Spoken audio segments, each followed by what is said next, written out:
sih teman-teman merasa sudah berjuang mati-matian, mengerjakan tugas sampai begadang, membagi waktu antara kerja dan kuliah, tapi saat nilai keluar yang muncul hanya angka 65 atau 70 tanpa penjelasan apapun? Halo, Assalamualaikum warahmatullahi wabarakatuh. Selamat pagi Bapak Tutor yang saya hormati dan mahasiswa Universitas Terbuka sebagai pejuang deadline dimanapun kalian berada. Perkenalkan, saya Kanza Mara dari UPBJ Jakarta yang akan membawa teman-teman semua pada topik santai tapi ngena banget untuk pekerja sambil kuliah seperti kita. Rekan-rekan mahasiswa dimanapun kalian berada, bayangkan kita telah menghabiskan waktu seminggu penuh begadang hingga dini hari selepas pulang bekerja, membedah modul yang tebalnya ratusan halaman untuk mengerjakan tugas ataupun diskusi. Lalu saat melihat kolom nilai pada laman e-learning, kita seringkali terkejut, resah, hampir putus asa hanya karena melihat angka yang terpapar di sana adalah 65 atau 70. Tidak kita temui di mana letak salahnya, tidak ada saran perbaikan, hingga akhirnya keluarlah pertanyaan. Apakah saya yang kurang pandai mencermati soal atau tutor yang membiarkan kita untuk merevisi secara mandiri? Rekan-rekan sekalian, tujuan kita semua berada di sini adalah untuk belajar, bukan sekadar mengumpulkan nilai. Yang perlu kita ketahui bahwa saat mahasiswa seperti kita ini mendapat nilai tanpa ada umpan balik, maka lambat laun akan muncul rasa ketidakberdayaan akademik. Merasa upayanya akan sia-sia dan rasa cemas akan masa depan studi pun akan mulai menghantui. Kepanikan semakin diperparah dengan maraknya hoaks di grup diskusi WhatsApp tentang tutor yang pelit nilai atau tugas yang terdeteksi AI padahal tidak menggunakan AI.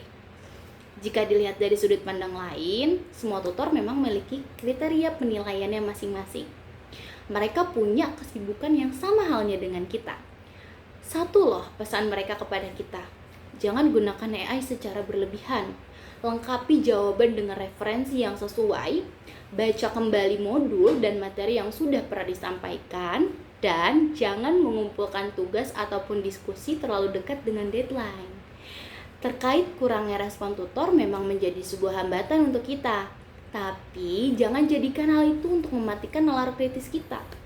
Kita perlu membangun komunikasi yang lebih proaktif dan juga asertif dengan gunakan saluran resmi untuk bertanya dengan santun sebagai bentuk penilaian kita terhadap kualitas pendidikan yang kita terima.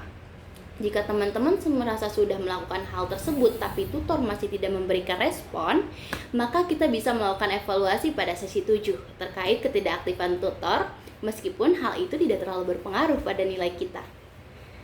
Kita ini hidup di negara demokrasi, yang mana hak dan kewajiban itu tentu selalu digabungkan dalam pelaksanaan tata negara.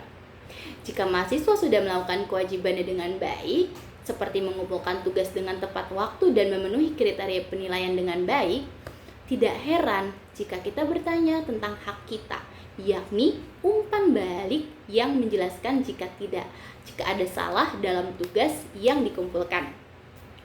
Rekan-rekan mahasiswa, era informasi sekarang ini seharusnya mempermudah kita untuk bersuara, bukan justru semakin panik dengan nilai yang diterima. Jadilah mahasiswa yang bijak. Jika sistem error, maka bersabarlah. Jika ada hoaks, verifikasikanlah terlebih dahulu. Jangan biarkan kepanikan membuat kita tumbang hanya karena informasinya itu belum tentu benar atau mungkin respon yang tidak kunjung tiba. Mahasiswa bisa loh mengambil sumber referensi dengan teknik parafrase yang sesuai. Gunakan AI hanya sebagai tools dengan bijak dan tidak asal copy paste. Kita adalah nahkoda dari kapal kita sendiri. Jadi jangan biarkan ombak digital menenggelamkan semangat belajar kita.